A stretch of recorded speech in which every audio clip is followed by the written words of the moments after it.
Hi everyone, today we're doing notes for 11.4, Fundamentals of Probability.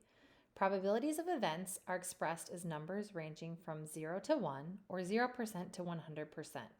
The closer the probability of a given event is to 1 or 100%, the more likely it is that the event will occur.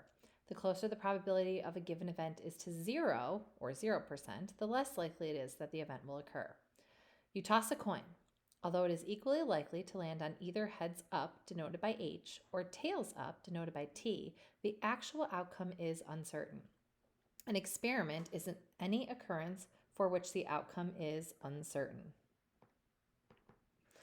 Sample space is the set of all possible outcomes of an experiment. This is denoted by S, and an event is any subset of a sample space, and this is denoted by E.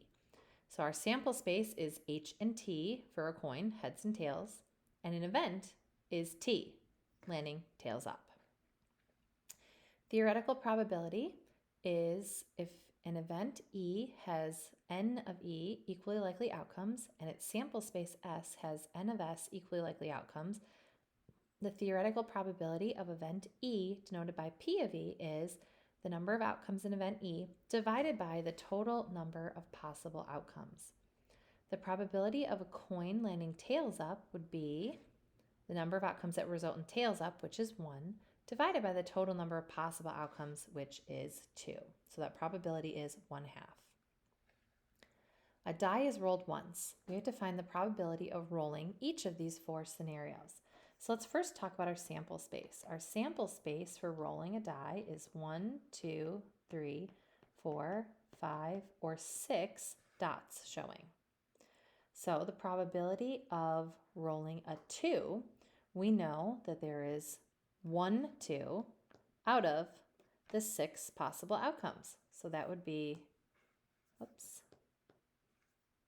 1/6. Probability of rolling a number less than 4. Well, I know the numbers 1, 2, and 3 are less than 4. And so in this case, we have 3 out of the 6 possibilities, which reduces to 1/2. I would like you to try C and D now, please.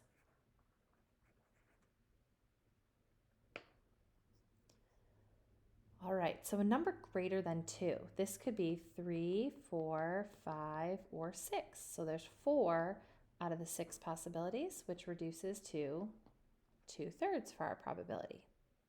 A number less than 7 would be 1, 2, 3, 4, 5, or 6.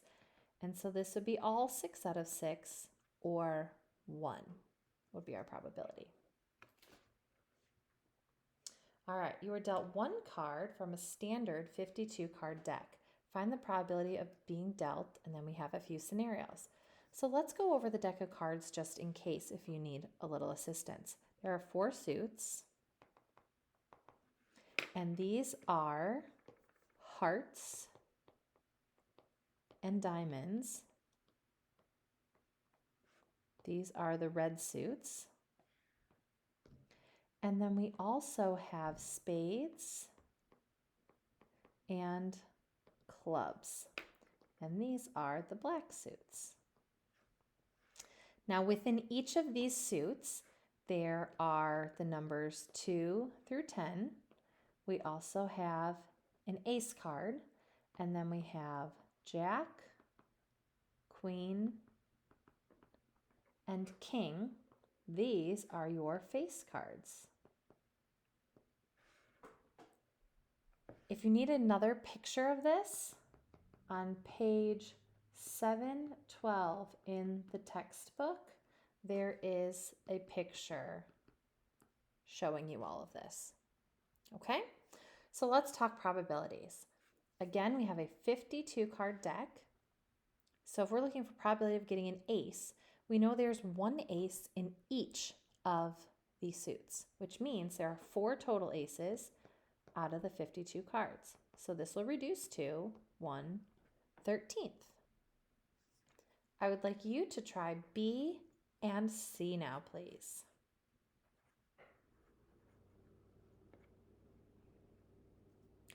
Okay, if we want probability of a red card, we know that hearts and diamonds, 2 of the 4 suits, are red cards. So I can think about this as 2 of the 4 if we're talking suits.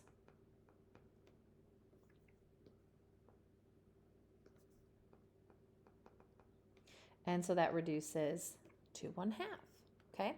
You could also think about this if you wanted to. This is also 26 of your 52 cards, but I think if we're talking red, it's easier to think about the suits. All right, last we have a red king. So I know I have a king of hearts and a king of diamonds. So that would be 2 out of my 52 cards, which would reduce to a probability of 1 out of 26. For our next problem here, we have a chart of cystic fibrosis and genetic inheritance. So just to make this clear, 2 capital C's, this represents that you're not a carrier and that you're not sick with cystic fibrosis. And if you have the 2 little c's, the recessive gene, this means that you are sick with cystic fibrosis. Okay, so it says if each parent carries 1 cystic fibrosis gene, find the probability that their child will be a carrier of the disease who is not actually sick. So the possibilities where they are a carrier but not actually sick, that's going to be these 2. So our probability is going to be 2 out of 4, or 1/2, or 0.5. All right, theoretical probability is based on a set of equally likely outcomes and the number of elements in the set. By contrast, empirical probability applies to situations in which we observe how frequently an event occurs. So for empirical probability of an event E, our P of E is the observed number of times E occurs divided by the total number of observed occurrences. So it says if one person is randomly selected from the population, find the probability expressed as a decimal rounded to the nearest hundredth that the person, and then we have 2 different scenarios. All right, so for this first one, we want has never been married. So if I'm looking for has never been married, in this case, I have the total that has never been married. If I look at this column, here's never married. I can see there are 74 divided by, if we're looking at our chart, our total adult population is here, 242. And so if I round this as a decimal to the nearest hundredth, we get about 0.31. I would like you now to try B, please.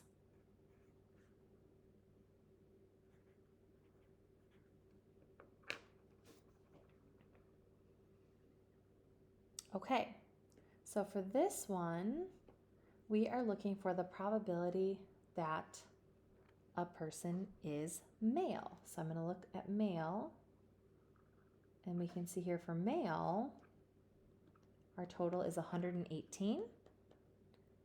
Divided by our total number again is 242. And so if we find this as a decimal, this is about 0.49. Our law of large numbers, this says as an experiment is repeated more and more times, the empirical probability of an event tends to get closer to the theoretical probability of that event. And that's our notes for today.